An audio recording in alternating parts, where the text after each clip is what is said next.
behind the scenes with future country rock blues kings and queens. Discover them first with Paul Mash TV. Paul Mash TV.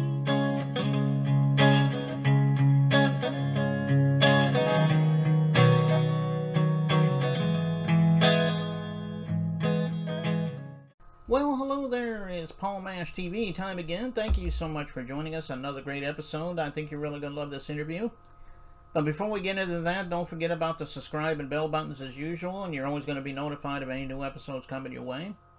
And leave a comment on the comment section if you like. We'd love to hear from you there. And pay attention to the description and closing credits because we'll have contact info for you, so I hope you'll stay tuned for that. From Simcoe, Ontario, Canada today, we have Tia McGraff. She's a very awesome artist. I think you're going to agree. And we're going to get to that in a moment, but first, here's another quick word from the Caden Gordon Show. So don't go away. We'll be right back right after this. It is Caden from the Caden Gordon Show. Today's best country mix. Check out my show at thecadengordonshow.com. Okay, we're back, and with us from Simcoe, Ontario, Canada today, we have Tia McGraff. Thanks for joining us, Tia. Hello, Paul. It's so great to be here. Thank you for having me on your show. Yeah, no problem. We're glad to have you here. So why don't you tell us a little bit about how it all began for you as far as being an artist, because, everyone has their own story on how they started, and I'm sure you have an interesting story as well. So go ahead and tell everybody about that.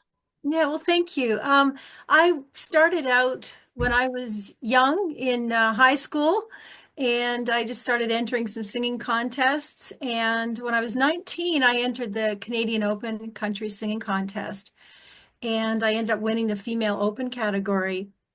And from there, I received some recording time at a recording studio in Niagara Falls, Ontario, Canada, and some prize money. And I bought myself a guitar, taught myself 3 chords, and I wrote my first song. And I went into the studio and recorded it and released it to radio and had all this wonderful press and everything going on. Next thing I know, I get a call from a TV show in Toronto from CBC, and they invited me to be on a really well-known TV show with Johnny Cash and June Carter at the time. So I got to meet Johnny and June. Johnny invited me into June's dressing room during the break and introduced me to her.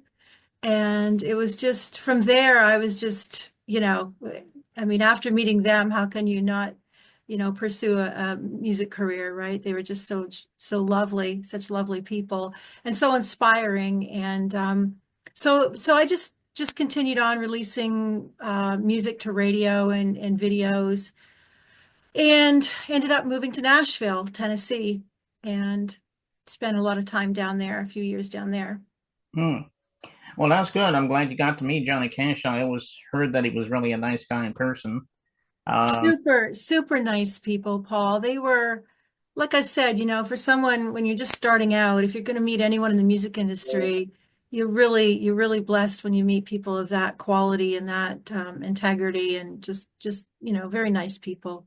Okay. Well, is he kind of an influence for you? And if so, do you have any other influences you grew up with that help motivate you? They were absolutely, because now my husband and I met Tommy when we were living in Nashville. He's from Colorado, and he had moved to Nashville with a songwriting deal, a full staff deal at the time. So we were introduced through his publisher, and when we got married, we just started traveling everywhere. So our big line when we go out on stage was, what would Johnny and June do? Or if we had an issue in the music industry we need to deal with, a big question, we would say, well, what would Johnny and June do? So they definitely have been a huge influence on everything that we do. I grew up listening to, of course, Linda Ronstadt. I love Eva Cassidy. I just heard her vocals, and I love Taylor Swift. I think everything she's doing is such a remarkable example for female artists in particular, and also Dolly Parton. She's just a huge example for me of someone that I just try to follow and hope that I can emulate to some degree. Yeah, those are good artists too. You know, Dolly Parton's been around since like what the '70s, and Linda Ronstadt you mentioned. I think you said Taylor Swift. You know, all those are great artists, Yeah. and I can see a lot of that in your sound too. Oh, thank you. Well, tell everybody how we can find you. I mean, I'm sure you're on all streaming platforms, but are you on social media and streaming and official website and all that? Tell everybody about that. Absolutely. So if you just Google Tia McGraff, TIA MCGRA, two F's is in Frank. You can find my website at tiamcgraff.com. You can find me on Facebook, Instagram. I'm on Blue Sky, LinkedIn, and also Spotify and SoundCloud as well, Tia McGraff. Okay. Well, be sure to check them out on all those things she just said. I know she would love hearing from you. And we're getting ready to play this video in just a moment. It's called Avalanche. It's probably self-explanatory, but is there a story behind this song you want to tell everybody about? There is a story behind this, Paul.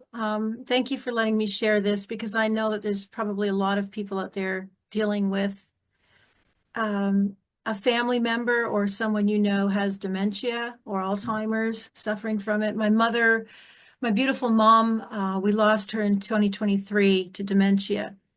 And before that, we were talking with our friend Steve Basalmo from England, and he was going through the same thing with his father. So Tommy, my husband, and Steve and I set up a Zoom songwriting session, and we wrote this song called Avalanche. And at the time, we just wrote it really as an outlet, a self-expression of what we were going through, feeling this helplessness that you feel watching your parent or your loved one go through this. And so after Steve lost his dad first, and then I lost my mom in 2023. And so we held back a little bit on recording it or releasing it. And then I just decided it was I think too many people needed to hear it, unfortunately.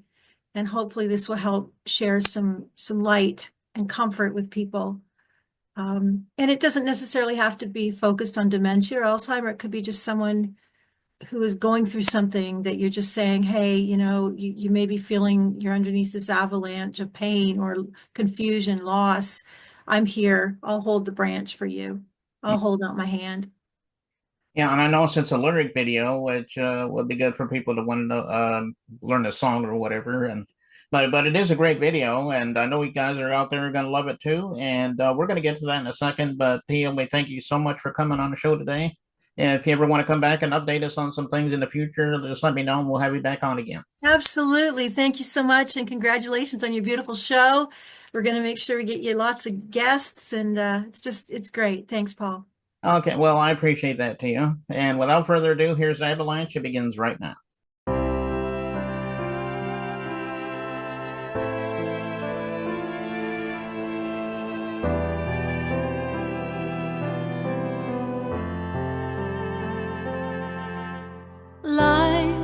Dying, shadows falling.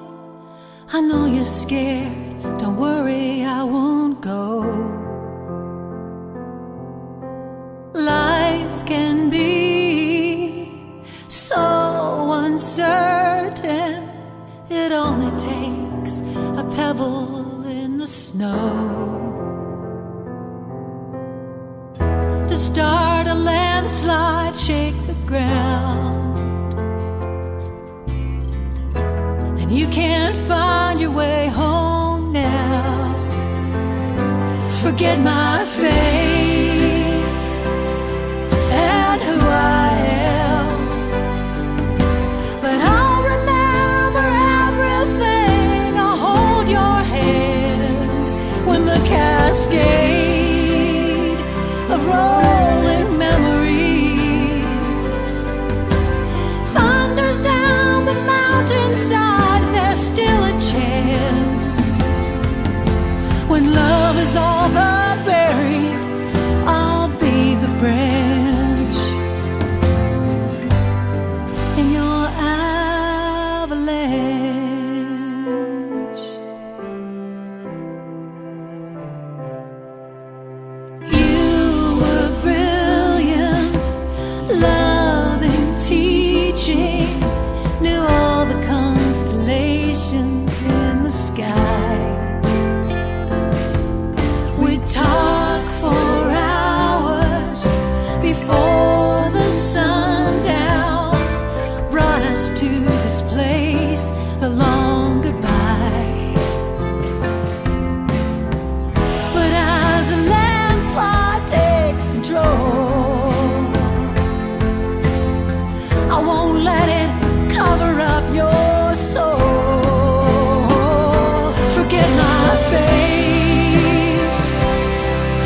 but I'll remember